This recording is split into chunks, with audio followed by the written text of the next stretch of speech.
했는데 안 된 친구들도 있었어요. 너무 아쉽습니다.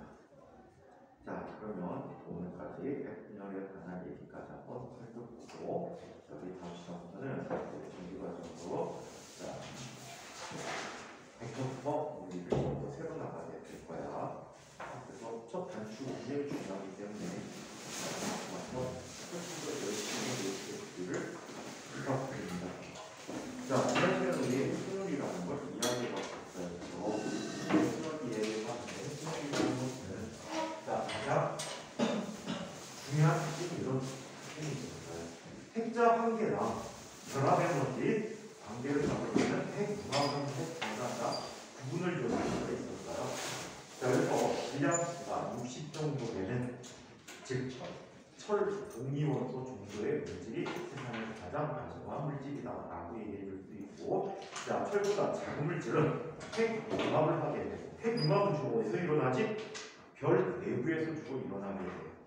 자, 그리고 자, 철보다 무거운 원소들은 자, 초반에 어떤 별이 초신성 폭발을 통해서 자, 고에너지들을 이용해서 엄청나게 큰 에너지를 이용해서 강제로 들어갔을 때 형태가 되지. 그래서 이 물질들은 점점점 분열을 하여 목으로 철 쪽으로 진행하려고 하는 성리다라고 얘기했었습니다. 자, 대표적인 핵분열하는 물질이 우라늄이에요. 자, 우라늄 92에 235짜리. 자연계에 가장 많은 건 238짜리예요. 238짜리인데 여기서는 자, 우리 핵연료로 사용하는 자, 아주 극소수의 우라늄 235짜리를 이용해서 핵분열을 한번 얘기해 보도록 할게요. 자, 이 우라늄 235에 중성자를 보내줍니다. 이 중성자는 저속의 중성자인데 이런 중성자를 뭐라고 부른다고? 열 중성자라고 부르게 돼요. 열 중성자라고 하고, 자, 이렇게 중성자가 원자핵의 우라늄 235에 원자핵의 포획이 되면 잡혀버리게 되면 얘는 불안정한 상태에, 자, 불안정한 상태에 우라늄 92에 원자 분모가 같으면 모두 같은 원소라고 얘기하지 236짜리가 만들어지게 돼요. 얘는 일시적으로 만들어졌다가 분열을 하게 됩니다.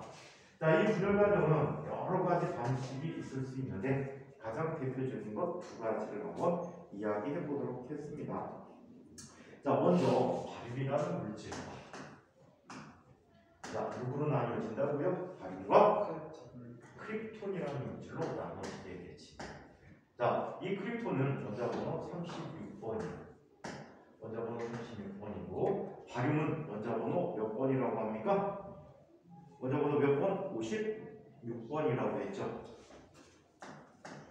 자, 56번이다 라고 얘기하고, 이때 질량수들을 비교해 주는데 이 과정을 통해서는 중성자가 3개가 만들어지게 되거든요. 그래서 수가 모두 같아야 된다라고 해. 자, 아래 있는 것은 전하량 보존에 대한 식, 위에는 건 질량 보존에 관한 식이 될 수 있다라고 얘기했었죠. 자, 그래서 크립톤 92번짜리. 자, 이 숫자 3 더하기 92 더하기 x가 236이 돼야 되지.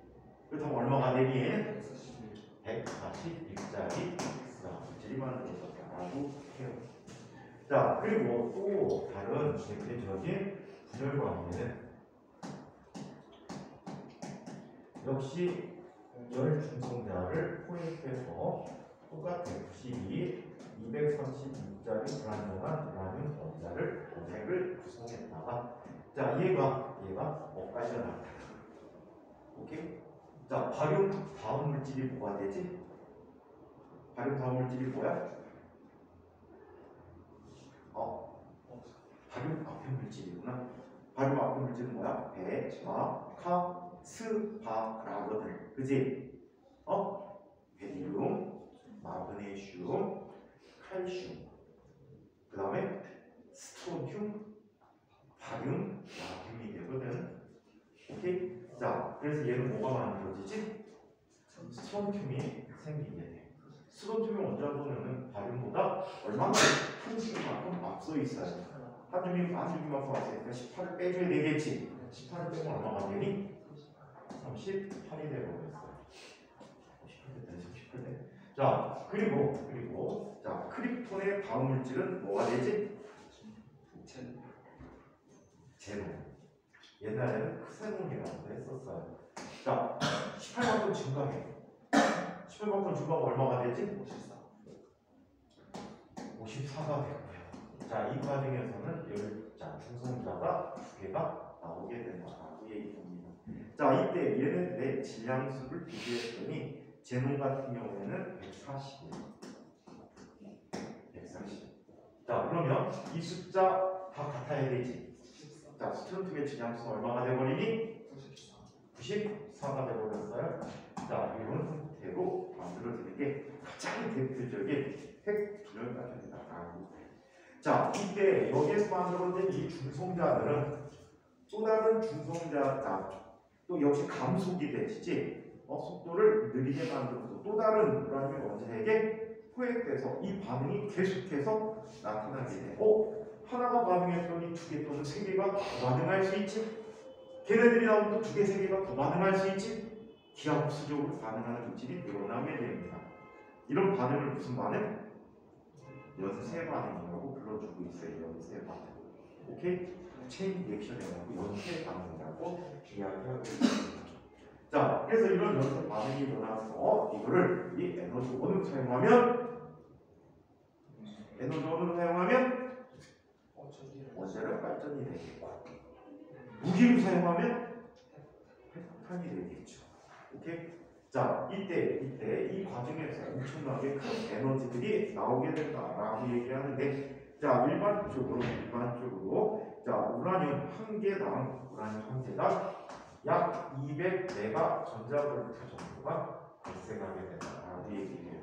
그래서 핵자 한 개당 자, 에너지를 살펴보면 핵자 한 개당 에너지는 0.85메가 전자볼트 정도가 된다라고 얘기했죠. 오케이? 근데 우리 우라늄 하나가 이만큼 반응했어. 그 우라늄 235g을 이용하게 되면 우라늄 235g은 1몰이되잖아. 이거 곱하기 얼마? 6.06 곱하기 10의 23승만큼의 에너지를 방출하게 되는 거야. 그럼 어마무시하게 큰 에너지들이 되겠지. 자, 이때 평화적 이용을 위해서는 이 중성자들의 수를 제한해서 연쇄 반응을 조절해줘야 돼요. 그때 이용하는 물질이 뭐지? 중소와 같은 물질을 뭐라고 해? 제어봉이라는 장치를 이용해서 제어를 해줄 수가 있다라고 얘기해요. 오케이? 제어봉. 감속제를 이용하는 게 재료에 따라서 물을 주로 사용하는데 경수, 중수, 탄소 이런 것들을 이용함에 따라서 발전의 준호가 달라질 수 있다라고 이야기합니다. 자, 한편 핵융합이라는 얘기를 한번 살펴보죠. 이게 지난 시간까지 이야기했습니다.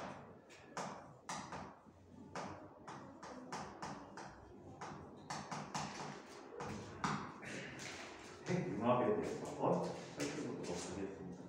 핵융합이라고 하는 것은 자, 철보다 작은 질량수의 물질들이 서로 결합해서 만들어지는 게 핵융합이다라고 얘기해요. 이 핵융합 과정의 가장 대표적인 예는 어디에 일어나고 있다? 태양에서 일어나고 있다라고 얘기합니다. 자, 이 핵융합이 일어나기 위해서는 엄청나게 높은 온도가 필요해요. 뭐 1억 켈빈 정도, 1억 켈빈 정도, 수천만 켈빈 정도의 온도를 필요로 합니다. 자, 이 핵융합로라는 것들이 또 있지. 인공적인 핵융합 과정을 거칠 수가 있는데, 이 인공적인 핵융합 과정 우리나라에 대덕에 가면, 대전 쪽에 가면 원자력 연구원이 있는데 여기에 K스타라는 게 있어요. 토카막이라는 장치를 이용해서 핵융합을 시켜주고 있는데, 세계 최대 규모죠. 아직까지는 세계 최대 규모고 세계에서 가장 오랫동안 핵융합을 지속할 수 있었다. 이게 온도가 굉장히 높기 때문에 오랜 시간 동안 작동을 못해요. 매우 짧은 시간인데 그 기록마저도 세계 최고 기록이 됩니다. 왜 세계 최고가 됐을까? 자, 핵 분열과는 다르게 융합은요, 반응 속도를 마음대로 통제하기가 힘들어요. 그러다 보니까 평화적인 목적의 에너지로 사용하기가 어렵습니다. 오케이? 그래서 실용화시키기가 어렵기 때문에 대부분 나라들이 어떻게 했니? 대부분 나라들이 얘를 포기했죠. 근데 우리는 아직도 포기하지 않고 꾸준히 가고 있어서 세계 최고 기록을 세울 수 있었대요. 지금 세계적으로 이 핵융합로를 새로 만들고 있지. 우리나라도 공동 연구를 참여하고 있거든. 왜? 우리나라는 지금 핵융합 분야에서 가장 최고 기술을 갖고 있고요. 가장 선진화된 기술을 갖고 있어. 미국이 우리나라한테 도움을 청할 정도야. 그래서 우리나라도 긍정적인 좋은 면에서 참여하고 있습니다. 자, 이 핵융합도 순식간에 일어나기 때문에 이걸 이용한 게 또 수소폭탄이라는 폭탄이 만들어져. 수소폭탄이라는 폭탄이 만들어지는데, 자, 태양에서 일어나는 핵융합을 한번 살펴보도록 하겠습니다. 태양에서 일어나는 핵융합 과정, 이런 융합 과정이 있어요. 자, 이쪽에 수소의 원자핵이 있었어요. 수소의 원자핵은 우리 양성자들이 되겠지. 맞아요? 수소의 원자핵은 모두 양성자예요.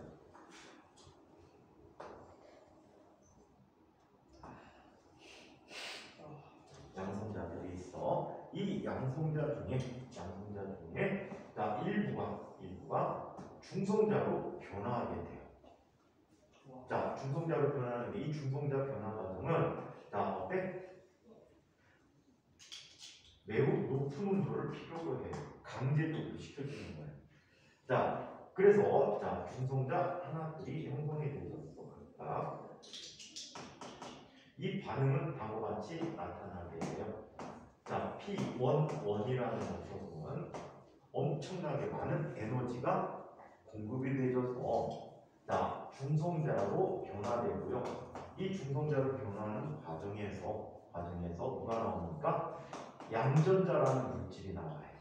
양전자, 자연스럽지 않은 물질이지. 자, 그리고 여기에 중성미자라는 자, 아이가 나오게 돼요. 얘는 양전자. 자, 그리고 얘는 중성미자라고. 뉴라는 기호를 써서 뉴 봤으면 안 되겠다. 뉴라고 불러줘야 돼. 오케이? 뉴라는 중성미자, 전자중성미자가 나오게 됩니다. 이 두 녀석이 결합이 돼요.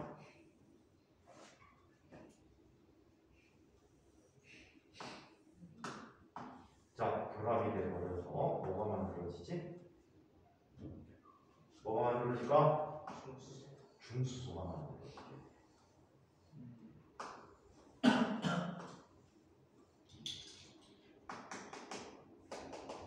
자, 중수소가 각각 만들어지게 되었다고 합니다. 자, 이 중수소에 다시 자, 수소 원자핵이 결합해요. 양성자 하나가 결합해요.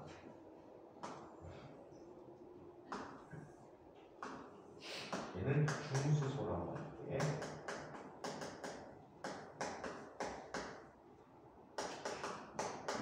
자, 중수소가 만들어졌어. 자, 이 녀석들이 각각 누구와 양성자와 결합을. 자, 그러면 어떤 물질이 만들어질까?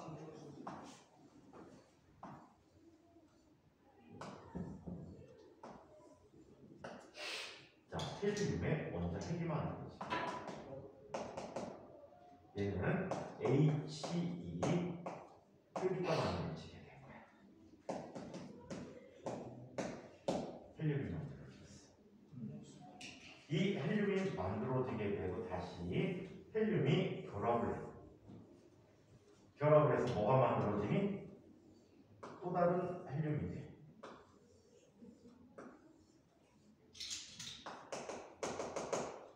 그러면서 뭐가 방출되지지? 두 개의 양성자가 방출되죠. 이게 태양 내부에서 일어나는 핵융합 과정이라고 합니다. 태양 내부에서 일어나는 핵융합 과정이다. 자, 이 과정을 통해서 또 얼마큼의 에너지가 만들어지냐면, 자, 이 수소원자 4개당 26.7 메가전자볼트가 나옵니다.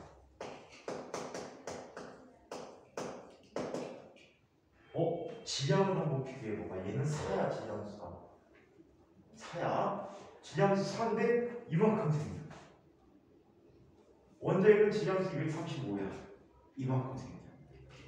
오케이? 그래서 핵자 한 개당 이거를 4로 나눠주면 되니까 핵자 한 개당 방출되는 에너지가 어마무시하게 크다라고 얘기해 줄 수가 있겠죠. 얘는 매우 높은 온도에서 일어나는 과정이다. 자, 그 밖에 핵 융합로에서 일어나는 융합 과정은 뭐냐? 대략적으로 한번 살펴보자. 자, 중수소가 만들어지고요. 핵 융합 과정에서 또 3중수소가 만들어졌어요. 자, 이 중수소와 3중수소가 결합하여 헬륨의 원자 핵이 되어버리는데, 자, 이때 방출되는 에너지는 태양 내부보다 작은 에너지지. 17.6 메가전자볼트 정도의 에너지를 방출해주고 있다라고 이야기합니다. 자, 그래서 이와 같은 특성이 있다. 그래서 우리 인공적으로 나타내는 핵전환 과정에서 핵단계당 방출되는 에너지는 3.52 메가전자볼트라고 이야기합니다. 이게 최근에 나오는 핵 변화 과정이었어요. 자, 그럼 전통적인 변화 과정을 한번 살펴보도록 할까? 전통적인 핵 반응을 한번 살펴보도록 할게. 이거는 이제 요즘 교과에 반영되는 이야기고, 원래는 이거보다 좀 더 깊게 다루게 되죠.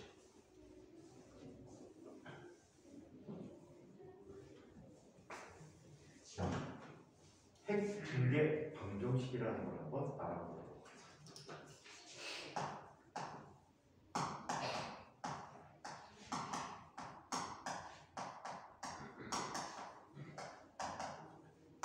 약간의 산수를 포함시킬 거예요. 약간의 산수를 포함시킵니다. 자, 여기 어떤 원소가 있어요. 이때 원소가 변해가는 속도를 한번 이야기해 보도록 할게요. dt분의 dn.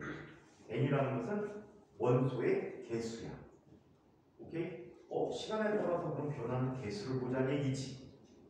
자, 시간에 따라 변하는 개수를 보는데, 자, 얘는 원래 있던 물질의 양에 비례한다. 오케이? 물질의 양에 비례한다라고 합니다. 오케이. 근데 얘는 시간에 따라서 증가합니까? 감소합니까? 감소하죠. 나중값이 더 작기 때문에 마이너스 돌리면서 나타내주게 돼요. 그래서 이런 식으로 써줍니다. 핵 반응하는 속도는 dt분의 dn이라고 할 수 있는데, 얘는 마이너스 람다 곱하기 n이다라고 쓰기로 했대요. 적분을 좀 쓸 거예요. 적분을 좀 쓸 겁니다. 자, 그럼 얘는 n분의 dn이라고 쓸 수 있고, 마이너스 람다 dt라고 쓸 수가 있다라고 해요. 마이너스 dt다. 자, 그렇다면 얘는 적분을 해줄 수 있어요. 인테그럴 n분의 dn이라는 값은 마이너스 인테그럴 람다 곱하기 dt가 되는데, 시간은 0부터 t까지 변했다고 하면 얘는 엄마 원소, 모 원소의 양분의 개수분의 현재 있는 개수로 이야기합니다. 이렇게 적분 구간이 정해진 녀석들을 우리는 정적분이라고 이야기합니다. 정적분이라고 합니다. 자, 그러면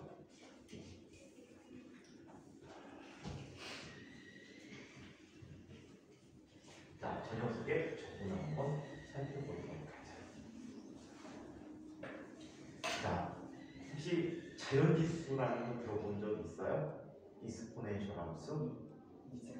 2.7 얼마라는 2로 사용하는 익스포넨셜 함수에 대해서 특성을 얘기해야 되는데, 저 적분은 그 관계를 알아야지 접근하기가 쉬울 것 같아서 그 관계를 설명을 해드릴게요. 먼저 적분을 한다면 차수 하나씩 떨어지는 건 알고 있지. 선형함수에서 적분하면 차수가 하나씩 올라가지. 미분하면 떨어지고. 적분하는 거하고는 미분과 반대로 해주는 데는 어떤 특징을 갖는지 한번 살펴보도록 하죠. 저 녀석 적분 한번 살펴보면 x분의 1 dx가 되고 있잖아. 그치? 그럼 일반적인 적분을 이야기한다면 이렇게 적분해 줄 수가 있어요. fx라는 힘이 이러한 함수가 a x의 n제곱이라고 이야기하면 얘를 미분하면 차수가 떨어져요. dx분의 dfx 하게 되면 차수가 떨어져서 a의 n의 x의 n-1이 써요. 아시겠어요? 차수가 나 떨어지는 거야. 증명해 줄까? 차수가 떨어지는지 증명해 볼까? 차수가 떨어지는 게 무슨 거죠? 차수가 떨어지는 게 무슨 거죠? 미분은 미분이잖아요. 한번 증명 한번 해줄게. 내가 시간밖에 없어서 여기까지는 dx분의 dfx라고 하는 녀석은 원래 도함수의 정의로서 이렇게 리미트 h가 0으로 가야 돼. h가 0으로 가야 돼. h분의 fx 플러스 h 더하기 fx라고 쓰는 값을 갖고 있어. 오케이? 마이너스야. 차이니까. 이렇게 나타내 줄 수 있어. 자, 이때 이 함수를 집어넣어. 자, 리미트 h가 0으로 가야 돼.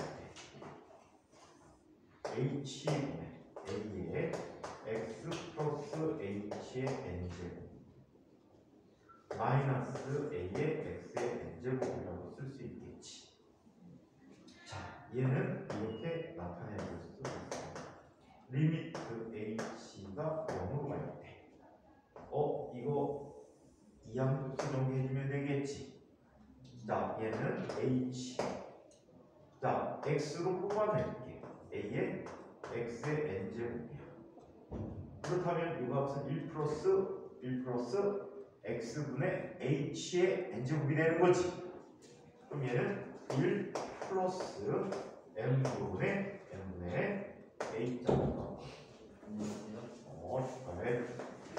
x분의 h 더하기 2 팩토리얼분의 1 더하기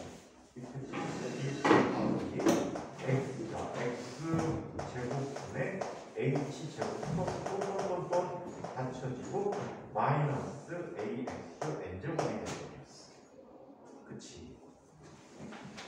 자, 그러면 이 값과 이 값은 지워지지. 그럼 이거 정리해볼까? 정리해보고 하자. 자, 그럼 얘는 h와 상관없으니까 밖으로 나갈 수 있단 말이야. a의 x의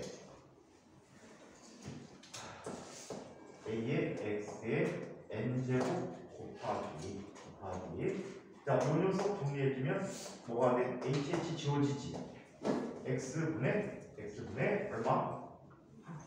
미안하다. n이 빠졌다. 어우씨, 이거 무슨 짓 하는 거야? 미쳤나봐. 이게 이항수가 아니지. 이항수는 n 더하기 h분의 x 플러스 2 팩토리얼분의 n의 n-1 곱하기 h 제곱분의 x 제곱 플러스 똥똥똥똥 이렇게 나가는 값이야. 잘못 썼어. 자, 그러면 얘는 뭐가 돼? 자, 뭐가 돼버립니까? 이것도 x분의 h인데. 야, 왜 이러지? 미쳤나보다.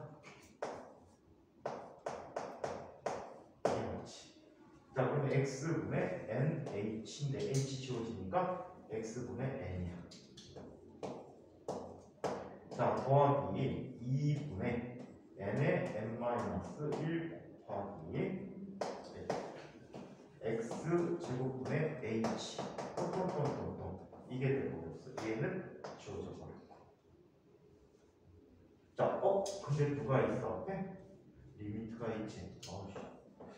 왜 엉망이니까 산수가 이게 그치.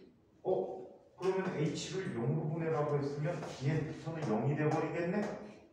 그럼 얘는 h 아무것도 없으니까 밖으로 빼낼 수 있지. 그래서 얘는 뭐가 돼버리니까 a의 n 곱하기 x의 마이너스 있으니까 x의 n 마이너스 1.5이 됐다. 이해해요? 이 도함수를 이용해서 한번 선형 함수의 접근을 한번 살펴봤어요. 그렇다면 예로 가볼까? 이거를 지금은 1학년 때는 거의 안 쓰는데 2학기부터는 인과 같은 경우에 자연스럽게 써야 돼. 적분 미분하는 걸 자연스럽게 쓸 줄 알아야 되거든.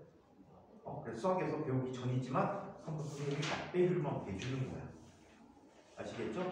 맛배기 알고는 수학 시간에 제대로 배울 거야. 자, 그럼 얘는 뭐가 되거니? x의 마이너스 1제곱 dx잖아. 그럼 선형함수 적분 방식대로 해볼까? 얼마가 됐지?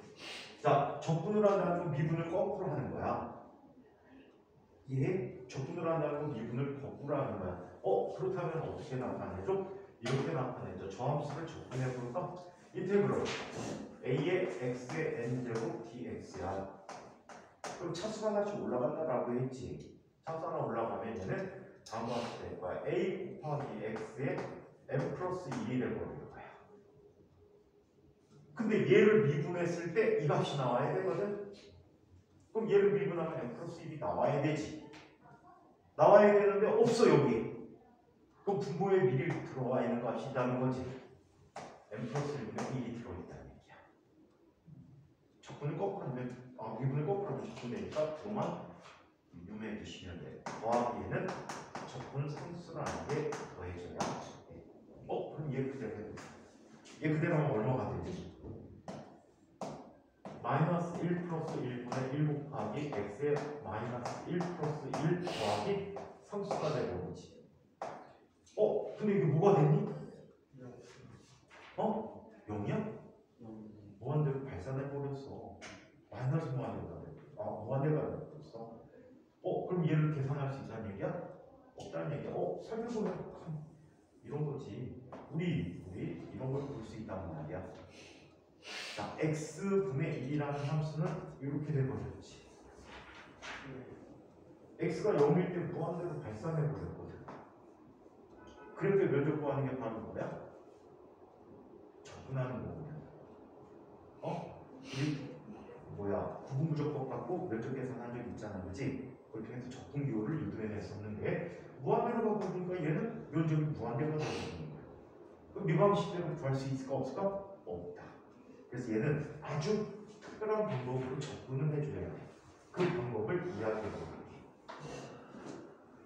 이게 옛날에 공고사가 한참 진행될 때 90년대 초반 때 어떤 학교에 공고사 문제로 수학 문제로 나온 적도 있어. 자, 한번 보자. 여기 y라는 값을 익스포넨셜 x라고 나누자. 오케이? 그럼 얘는 여기 얼마가 되지? 여기 얘는 미수가 2인 지수 함수거든? 미수가 2인 로그 함수를 쓰면 되지. 그럼 얘는 역함수가 뭐가 돼? x라는 것은 로그 2의 y라는 값이 돼버려. 요거를 자연 로그라고 얘기해. 자연 로그라고 해서 사용계획에서는 이거를 ln이라고 쓰고 있어. ln y라고 한대. 아시겠어요? 이게 ln 함수야. 자연지수 함수야. 자, 자연지수야. 자, 그러면 이걸 한번 해보도록 하자. dx분의 dy라는 걸 한번 그려볼까?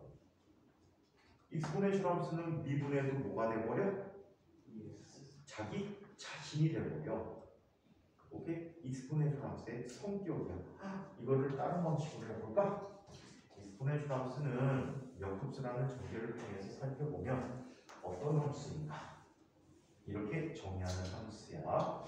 익스포넨셜 x라고 하는 녀석은 1 플러스 x 플러스 2팩분의 x 제곱 플러스 3팩분의 x 세제곱 플러스 똥똥똥똥 이렇게 나타나는 함수가 익스포넨셜 함수야. 그럼 얘 미분해볼까? 이런 상수 함수는 미분하면 0이야.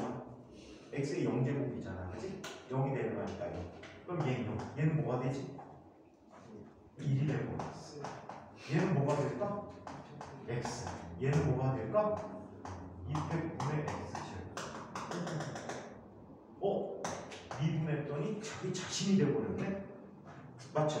미분했더니 자기 자신이 돼버려. 익스포넨셜 함수는 그래서 미분해도 자기 자신이 돼버려.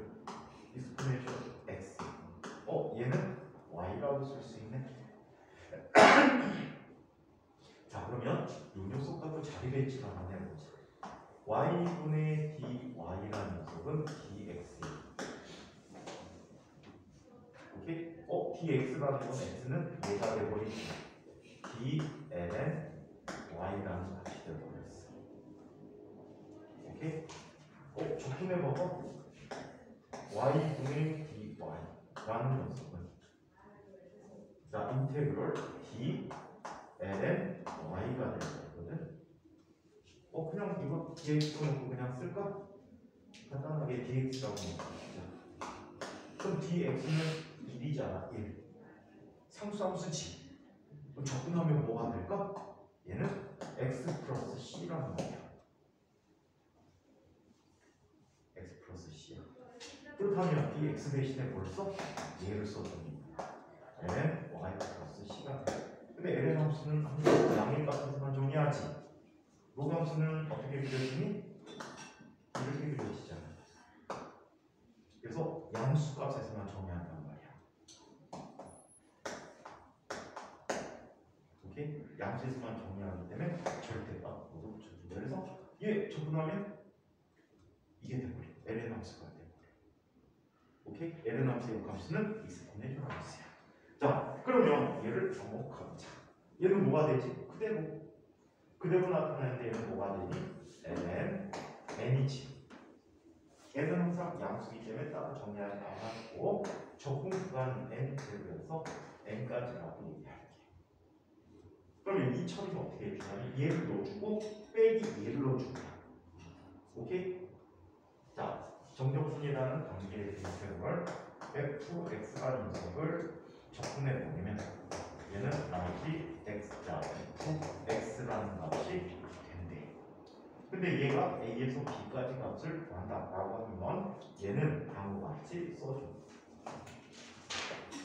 f2 플러스 c 마이너스 f2a 플러스 c야. 그럼 적분상수는 없어지겠지. 그래서 f2b 빼기 f 자 a라고 표현해주는 게 정적분을 하는 방법이야. 오케이? 그럼 절로 가보자. 얘는 뭐가 되어버리지? n 마이너스 n 제곱가 되겠지. 요거 빼기는 뭐가 되지? 0 나누기가 되지. 그럼 얘는 어떻게 돼? n 제곱분의 n 이라는 값이 되는 거야. 오케이? 자, 이게 되어버렸대. 이 값은 얘는 접근하면 남다른 상수니까 뭐가 될까? 그냥 t에 관한 식이야. 요 식 어디 가니? 요 식이야. 그러면 어떻게 쓸 수 있지? 얘는 다음과 같이 쓸 수 있어. 마이너스 람다 t라고 쓸 수가 있대. 여기서 우리는 n에 대한 식을 구하니까 역함수를 취해줘야 돼. 역함수를 구하면 얘는 n 제로분의 n이라는 값은 익스포넨셜 마이너스 람다 t라는 값이 되어버렸다라고 해. 자, 그래서 이게 분계식이에요. 시간에 대해서 n 값은 n 제로 곱하기 익스포넨셜 마이너스 람다 t가 되는 거예요. 여기서 람다라고 분계 개수 대로는 우리가 구해야 돼. 뭘 이용해서? 혹시 반감기라는 거 들어본 적 있니? 지구학 시간 같은 때 반감기가 나오잖아. 지질 시대를 측정하는 때에 방사성 동력수법을 이용해서 구할 때 반감기라는 걸 이용해서 구하게 되는데 그 반감기에 대한 식을 한번 유도해 보기로 하자. 자, 시간이 만약에 t 2분의 1이 됐대. 반감기가 되어버리면 원소의 양이 뭐가 되어버리지? 2분의 n 제곱가 되어버리지. 원소 양의 절반이 됐다라고 얘기할 수가 있어. 자, 원소의 양의 절반이 됐다. 원소 양의 절반이 됐다면 쟤는 다음과 같은 식으로 나타낼 수가 있습니다. 자다가 풀다가 실을 바꿔하고 했는데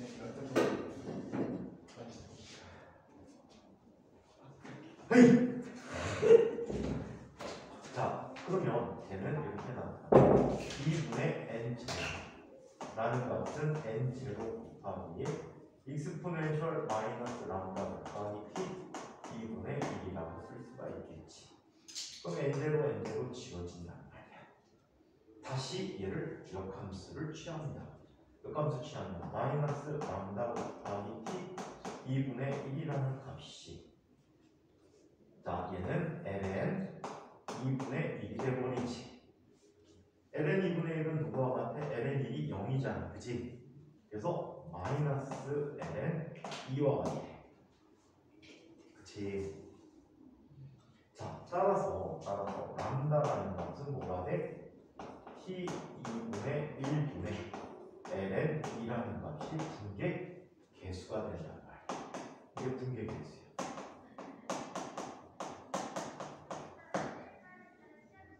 오케이? 자, 이 식을 다시 원식에다가 분계방 원식에다 넣어보도록 할게.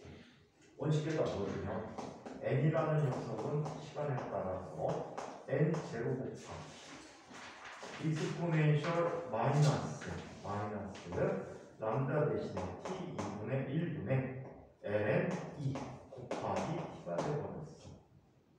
자, 이거 지수 정리를 해보자. n 제로 곱하기 익스포넨셜 마이너스 ln 2 얘 t의 2분의 1분의 t라는 값이 됐어. 이거 뭐가 되지? 이게 뭐가 되지? n 제로 곱하기 익스포넨셜 자 얘는 마이너스 없애버리고 n 2분의 1 이거에 t의 2분의 1분의 t가 됐다는 거지. 이거 값에 역을 취한 거잖아. 그치? 그럼 뭐가 돼? r의 값이 돼버리지. 얘는 n 제로 곱하기 n 제로 곱하기 2분의 1에 t 2분의 1분의 t라는 값이 되었다고 해요. 아시겠죠? 그래서 이게 반감기에 대한 식이 되는 거예요. 오케이? 그래서 분계식인데 1학년 때는 여기까지만 배우고 2학년 때부터 지금 같은 경우에 2학년 때부터 이 과정을 배우게 될 거예요. 그래서 그때쯤 되면 저런 거 한 적 있어 라는 기억만 갖고 있어도 오케이. 이해해요? 저런 거 한 적 있어. 한번 본 적 있지? 저번에 복잡한 거 다 끌어다녔는데 한 적은 있어. 요것만 기억해 두세요. 승우 알겠지? 한 적 있어. 이거 나중에 모르는 애들은 영상 안 본 애들이야. 그치? 2학년 때 강의장만 하지 알게 될 거야.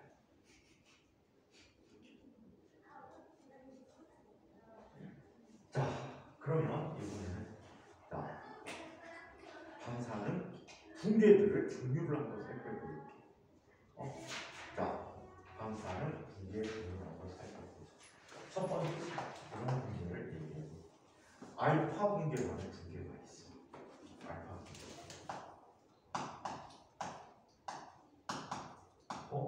알파 하면 생각나는 게 뭐가 있지? 알파. 주하나, 알파 하면 생각나는 거. 이자의 그 알파 알파 뭐지? 대기? 동군이 아마 모를 거고. 승우야, 알파면 생각나는 거 없니? 네. 알파. 뭐고? 주소야, 알파면 생각나는 거. 방사선 러더퍼드 산란시켰다. 물리적인 거 해줘야 되지 않니, 너희들? 그럼 거기서 나오는 알파는 뭐야? 알파 입자야. 그럼 알파 입자가 뭐지? 누구의? 누구의 원자이냐고? 헬륨의 원자핵. 그래서 알파 입자인데 헬륨 하나씩 빠져나가는 거야. 자, 여기에 X라는 원소가 있어. 붕괴 전물질이야. 자, 얘는 원자 번호 G고요. 질량수 A야. 그럼 알파 붕괴를 하게 되면 얘는 어떻게 변해갑니까? 이렇게 변해. Y라는 물질로 변하는데 여기에 뭐가 나오지? 헬륨의 원자핵이 빠진 거야. 헬륨 원자핵 빠지면 얘는 뭐가 돼? G-2분의 A-4가 되는 거지. 이해해요? 이게 알파 붕괴라고 하는 붕괴야. 실제 물질 이름 써주고 싶은데 물질을 기억하는 게 없어서 이게 알파 분계라고. 헬륨이 하나씩 빠져나오게 됩니다. 오케이? 자, 얘네들은 알파 입자는요 종이 한 장도 뚫지를 못해요. 근데 이 알파 분계가 일어나면 사람이 피폭당할 때 가장 위험한 물질이에요. 왜? 질량이 크기 때문에 운동 에너지가 커. 그게 와서 사람의 몸에 부딪혀. 정시에 그 많은 에너지를 어떻게 하지? 나에게 넣어주는 거야. 나에게 넣어주면 어떤 일이 생길까? 화상을, 방사능이 아니라 화상을 입을 수 있어. 사람에게 굉장히 치명적이야. 오케이? 사람에게는 굉장히 치명적이야. 자, 이번에는 두 번째 베타 분계라는 게 있어. 베타 분계도 마이너스 베타 분계라고. 베타하면 생각나는 거 없니? 베타. 흔히 베타 입자라고 하는데 생각나는 거 없니? 베타 입자. 어? 톰슨. 아빠 톰슨. 좋아보지? 아빠 톰슨. 승우야, 아빠 톰슨. 어? 아빠 톰슨 베타 입자. 주소는 알고 동근이는 모르고. 대입아. 어? 베타 입자. 주소야, 베타 입자가 뭐지? 이씨. 다 읽었잖아. 넌 안 볼 것 같아. 하나씩 친구들 줄까? 어? 어때? 어? 아니, 큰 거. 애나 사탕 나중에 아이시어라고. 마주야? 마주? 마오주? 자, 마이너스 베타 분계. 이 베타 입자는 뭘까? 탁필 오는 건 누가 오니? 수소? 베타. 염수. 플루로. 그렇게 복잡하지가 않아. 뭘까? 뭘까? 어? 아, 그렇게 복잡하지 않다니까. 누굴까? 단어하자. 백동원. 비례 베타. 얘 프로라고 지적했구나. 전자예요, 전자. 베타 입자는 전자야. 그렇다면 어떤 일이 생기는가? X라는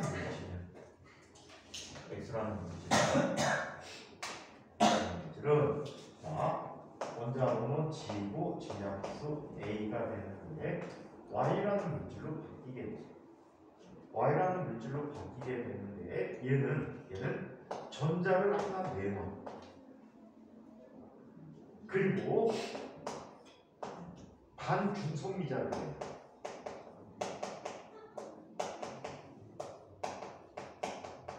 자, 중성미자에 대한 반물질이야, 반물질. 그러면 얘는 뭐가 돼버리지? G 숫자 같아야 되니까 플러스 1이 돼버리지. 원자 번호가 1만큼 증가합니다. 그리고 질량수는 변화가 없어요. 얘의 분체를 한번 살펴볼게요. 얘의 분질은 이게 분질이야. 자, 얘는 지금 원자 번호가 하나 증가하고 질량수 변화가 없다는 얘기야. 질량수는 누구의 수와 누구의 수를 합한 값이지? 양성자랑 중성자 수를 합친 거야. 이 총수는 변하지 않았는데 원자 번호 하나 증가했다는 것은 양성자가 하나 생겼다는 얘기지. 누가 변해서 생겼을까? 중성자가 변해서 생겼단 말이야. 그래서 자, 얘는 0, 1에서 P11 더하기 전자 더하기 반중성미자가 되버립니다. 이 반응은 당연한 결과인데, 자, 우리 중성자가 갖는 질량은 1.675 곱하기 10의 마이너스 27cm이고요. 양성자는요 1.673 곱하기 10의 마이너스 27cmg이에요. 이해해요? 그러면 질량이 작은 물질로 변하는 거지. 이건 가능해. 질량 에너지 보존의 법칙에 의해서 이거는 가능한 반응이 된다 얘기야. 자연스럽게 변하는 반응. 오케이? 자, 이게 마이너스 델타 분계. 또 이 분계에 또 사촌이 있어. 얘 사촌이 있다. 얘 사촌은 플러스 델타 분계야.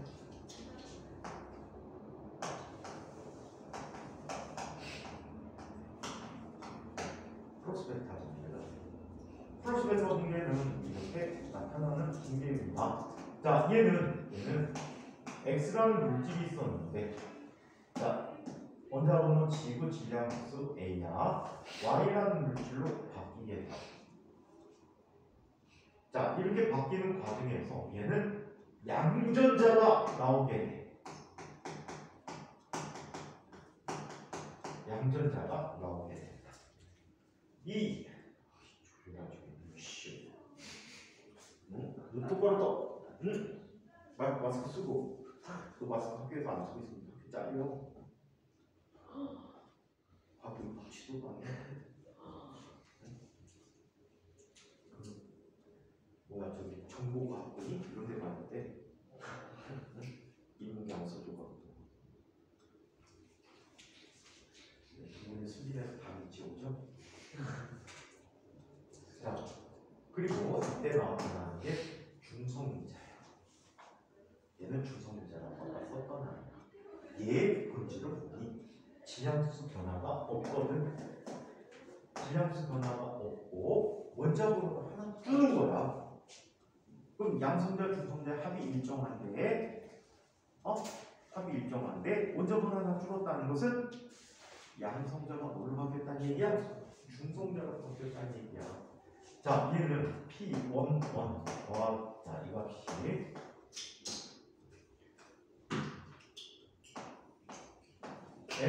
M11 플러스 0 더하기 이게 되거든요. 근데 얘는 질량 에너지가 증가하지. 질량 에너지 증가인데 자연스러운 거 아닙니까? 자연스럽지 않을까? 자연스럽지 않아. 그래서 얘를 뭐라고 해? 인공적 변화이라고.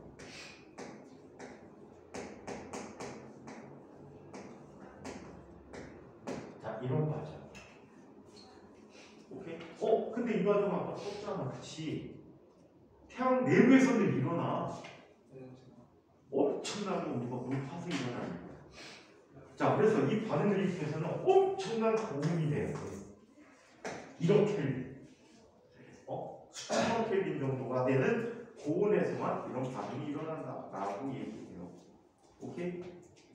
그래서 태양 내부에서나 자연에서 존재하는 과정이에요. 오케이? 자, 그래서 이런 플러스 델타 분계라는 과정이고, 자, 한편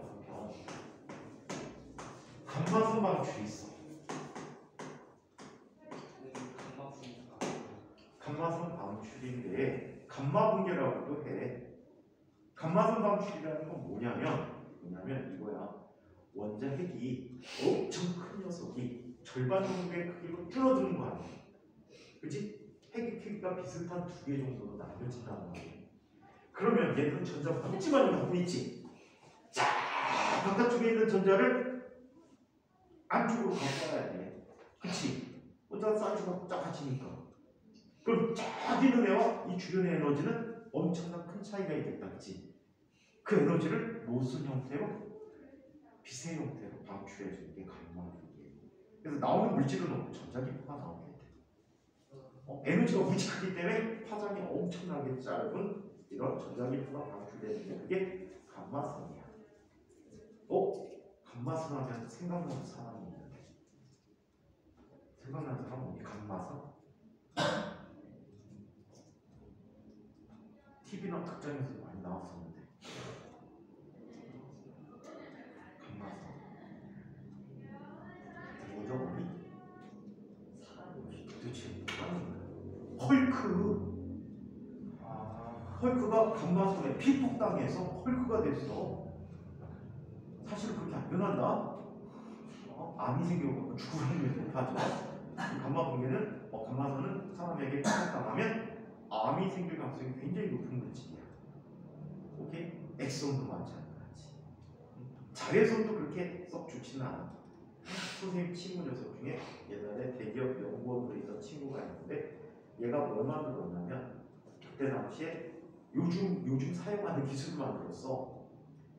현대자동차 쪽 관련 연구를 했는데 자동차 충돌 방지 시스템을 그때 고안해갖고 개발하고 있었거든. 30년 전이야. 대기업이 진짜 치열하지. 걔가 하는 게 뭐냐면 자동차 부팅에 센서를 부착해. 센서를 부착해갖고 그 센서가 다른 차와의 차간 거리가 가까워지면 넓혀주는 역할을 자동으로 수행하게 만들었어. 빠르게 가면 나도 빠르게 쫓아가고 뒤차가 가면 앞으로 나가. 앞차가 간격이 좁아지면 속도가 줄고. 이런 시스템을 그때 당시에 만들고 있었단 말이에요. 대기업들 대단하지. 투자라는 게 연구 투자가 그렇게 이루어져. 그래서 이걸 만드는데 이 친구가 금속을 본딩을 시킬 때 조그만 부품을 센서에 들어갈 부품이니까 본드 하나 붙여줘야 되는데 용접이 안 돼. 용접하면 그 용접 찌끄러기가 더 커지지. 그렇다고 접착제도 못 써. 그래갖고 이렇게 하면 금속이 붙는데 접착하고자 하는 면에 알코올을 바르고 자외선을 쪼여준대. 그럼 두 녀석이 용접이 된다고 들어. 용접 흔적이 없이. 근데 인큐베이터에 넣고 자외선을 물고 해먹잖아. 인큐베이터에다 손을 넣고 장갑을 끼고 그걸 붙여야 되는데 인큐베이터 속에 있는 장갑이 엄청나게 커. 고무가 풀렁풀렁해. 작업하기가 용이할까 나쁠까? 나빠. 그래서 얘가 과감하게 장갑 빼버리고 맨손을 넣고 해서 맨손 투혼을 펼친 거야. 그랬더니 그 동료가 얼마 안 됐는데 소시장 등에 사마귀가 어마무시하게 생겼는데 수먹다가 한번 세봤어. 다 셀 수는 없잖아. 그래갖고 가로 세로 1cm 볼펜으로 금을 긋은 다음에 이렇게 하나 두 개 세봤어. 근데 1제곱센티미터가 반도 안 샜는데 150랭크가 있더라. 그럼 세는 걸 포기했어. 사마귀가 생기는 거야. 피도 부여인데 자외선도 그렇게 해보고. 근데 유학을 갔거든. 그래서 거기에서 병역 특례로 근무해갖고 병역 특례 끝나고 유학을 갔어. 유학 갔다가 한 1년 만에 잠깐 왔어, 한국에. 그래갖고 친구들 모여갖고 술을 먹었거든. 악수를 하는데 없어졌어. 왜 없어졌어? 짝도 있었잖아. 그랬더니 미국 갔더니 자연스럽게 없어지대. 자극원이 없어진 거야. 자극원. 그것도 산지네, 산지. 그래서 이 감마선 방출이라는 것이 이루어질 수 있다라고 얘기합니다. 아시겠죠? 그래서 우리 방사성 물질들은 알파 입자, 베타 입자, 그리고 감마 성능을 우리는 방사능이라고 불러주고 있다라고 해요. 아시겠어요? 그래서 방사능에 대해서 한번 이야기를 해봤습니다. 자, 이번에는 통합과 회사학과 지구과 관련된 얘기를 잠깐 한번 살펴보도록 할게요. 지구학과 관련된 얘기를 한번 살펴보자. 인격대 새끼들 아무도 안 왔네? 다 진산이죠. 다 진상이네? 역시 에이, 진상. 자, 이런 게 있어. 우리 빅뱅이라는 거 들어본 적 있지? 자, 빅뱅. 고에너지 상태의 짠 점에서 폭발이 일어나면서 현재 우주를 형성했다는 우주 생성에 관한 이론이 빅뱅 이론이거든. 오케이? 이 빅뱅 이론은 지금 정설로 알려졌지. 우주 탄생에 대해서 정설로 전했는데 이 빅뱅 초기에 이런 일이 있었어. 폭발되면서 사이즈는 거의 지금 사이즈와 마찬가지야. 아주 짧은 시간 동안에 이제 물질이 형성되기 시작한 거야. 물질이 형성되는데 자 처음에는 이제 쿼크들이 있었겠지. 쿼크들이 존재했던 시간은 아주 짧은 시간이에요. 그럼 얘네들이 모여서 양성자, 중성자를 형성하게 되고 이 양성자, 중성자를 형성했는데 그때는 엄청나게 높은 온도 상태야. 그러다 보니까 양성자와 중성자 수가 거의 어떻게 됐대? 비슷했대. 왜? 마이너스 델타 분계와 플러스 델타 분계가 고온 상태에서 자연스럽게 서로 일어난 거야. 그러더니 온도가 점점 식어졌어. 온도가 점점 식어서 현재 양성자, 중성자의 수의 비는 몇 대에 몇? 7대 1이라는 비를 갖게 된 거야. 왜? 이 반응은 일어나지. 하지만 이 반응은 잘 안 일어난단 말이야. 오케이? 이거를 우주에서 오는 별들에서 오는 빛을 이용해가지고 실제로 측정해 보니까 뭐가 됐대? 7대 1이라는 비를 갖게 됐대. 그걸 어떻게 알게 됐냐면 우주의 대부분의 별들은 수소와 헬륨으로 구성되어 있어.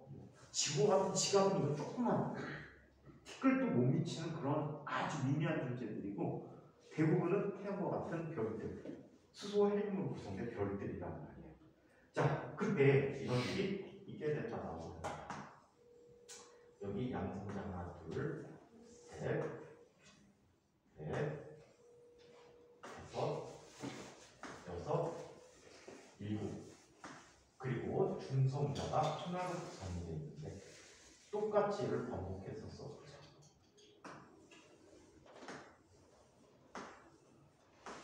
자, 양성자 대 중성자의 수의 비가 몇 대면 7대 1이라는 말이야. 그치? 자, 그런데 말이야. 그런데 우주를 살펴보니까 자, 이 녀석을 묶으면 얘는 뭐가 되지? 이 녀석 묶으면 뭐가 돼? 헬륨이 되어버린다. 그리고 나머지는 뭐가 돼? 수소. 그럼 헬륨 대 수소의 질량비가 몇 대 몇이 되는 거지? 3대 1이 되는 거야. 그래서 스펙트럼을 관찰해 보니까 수소 대 헬륨의 질량비가 3대 1이므로 양성자, 중성자의 수비는 7대 1이라는 사실을 빅뱅 이론을 제시한 가모프라는 사람이 미리 예언을 했었어. 수소 대 헬륨의 질량비는 이럴 것이다. 이런 수소 대 헬륨이 아니고 양성자 대 중성자의 수비는 7대 1일 것이다 라고 예언을 했었는데 그 예언이 맞아 떨어지면서 빅뱅 이론이 인정받게 되는 거지. 예? 그래서 우주 초기에는 플러스 베타 분계, 마이너스 베타 분계가 서로 왔다 갔다 하는데 나중에는 특성에 의해서 베타 분계 과정이 있었다고 이야기를 합니다. 자, 그래서 백반에 대한 얘기들을 다 끝냈네요. 자, 그 다음에 또 질문한 거 혹시 없니? 잘 질문. 아무거나. 학교생활 이런 것들. 아마 조만간에 하고 있는 선배들 시험 끝나면 선배들이 와가지고 그러면 학교생활 어떻게 하십시오라는 얘기를 해줄 거예요. 그때 선배들한테 정말 좀 많이 받아서 얘기 좀 많이 해보는 게 좋을 것 같아요. 작년에도 선배들 만나면 해주거든. 소원단이 선배들 한 번도 본 적이 없지.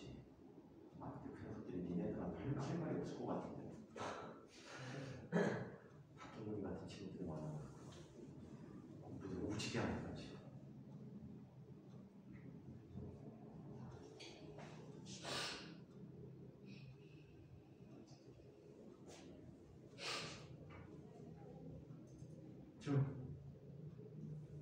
코로나인데 기숙사에서 마스크 쓰고 있어요. 예방 접종 하고 들어오라고 해가지고 마스크 벗을 것 같은데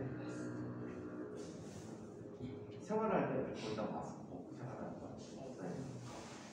심지어 수업 중에 벗고 있는 학도 있다고 하니까 뭐 선생님들도 벗고 계시는데 학교가 약간 폐쇄적으로 갔어. 진박은 기가 잘 나와. 거의 하루에 한 끼 이상 고기 나올 거야. 고기 좋아하는 사람은 천국.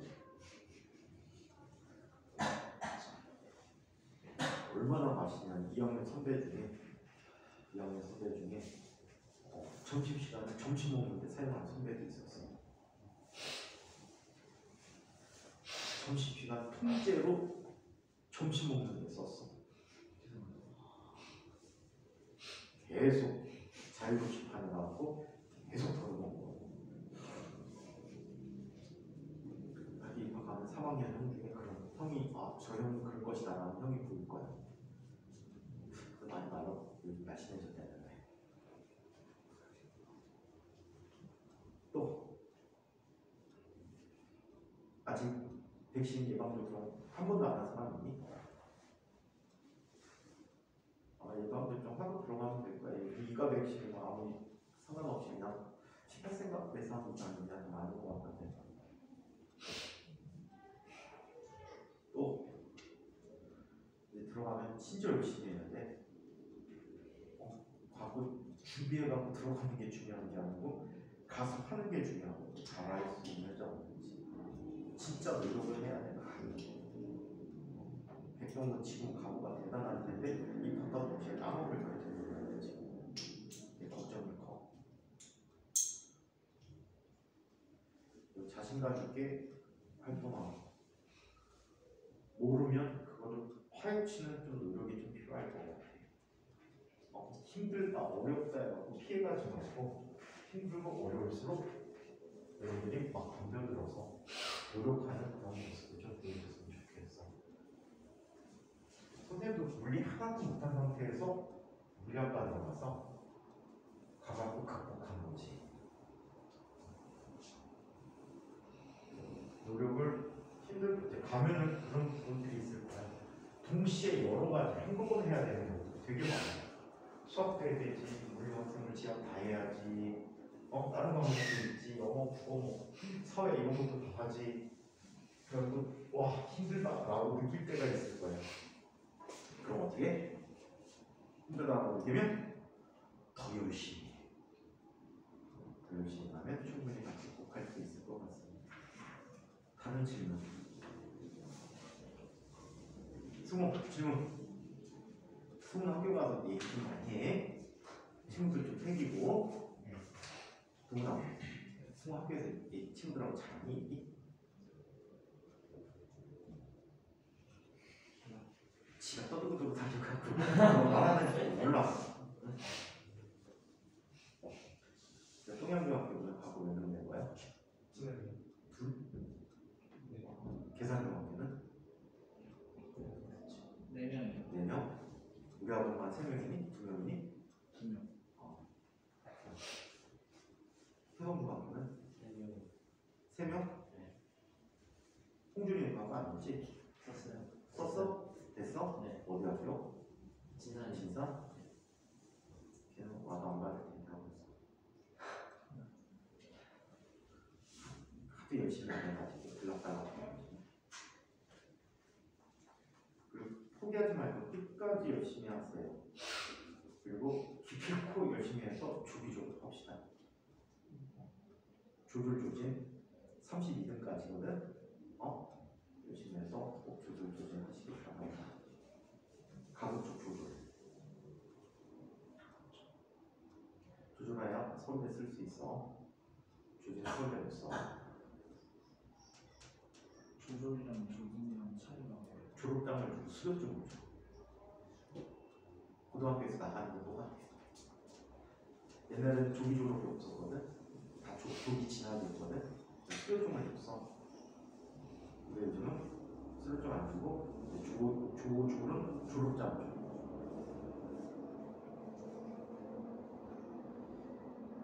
부모님은 자다가 5년을 다닐 것 같아.